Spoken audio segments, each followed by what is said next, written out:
I finally had the chance to sit down and watch the season opener for Super GT at Okayama. So, ahead of round 2 at Fuji Speedway, let's talk about the 300 kilometers of Okayama, because compared to last season, well, it was a lot more straightforward. I don't think there was a single safety car, whereas last season it was pouring down, there was a red flag immediately. It was a messy race. And sometimes it's nice to have something that's straightforward, because then you can see how things unfold over the course of something like that. The downside is, outside of the strategy game, it can get a bit boring. So, as I could tell from the broadcast, they were focusing a lot more on what the GT300s were doing. Because, well, you couldn't say much with GT500. It was mostly a Toyota show, right? 4 of the top 5 being Toyotas. You end up with the Impel in 3rd, and you end up with the Arta in 6th. It just seemed like Toyota domination, which, when you come into something like this from something like the WRC, it just doesn't feel quite fun. What is fun is looking at the more international nature of something like Super GT as it continues to have international talent in there.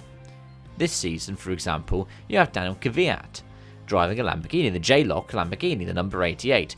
It's great to see Kvyat there because, well, we don't see him that much anymore, and also it's nice to see that that Lamborghini link is still there, especially with the Japanese Lamborghini Owners Club. It's also nice to see D-Station have some success because they had a lot of rotten luck last season. That was a quite comfortable win after, I think, wasn't it last year at Okayama they got taken out whilst competing for the GT300 lead? But whilst GT500 looks like Toyota domination, with GT300 you end up with the nice battles of the GT3s and the made for Super GT GT300s. You can see the APR, which is the Lexus 500H, which is a shame that the 500H is in GT300, but that's besides the point.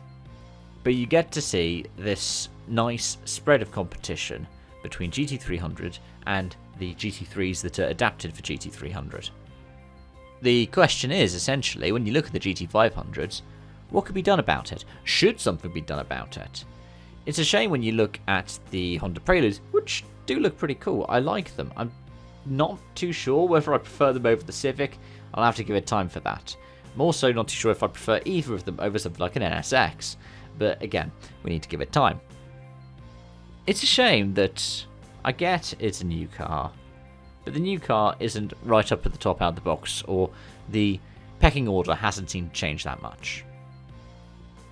But that might just be my feeling. Let me know yours in the comment section down below. As always, thanks for watching and joining. Thanks for tuning in. Till next time, folks. Bye for now.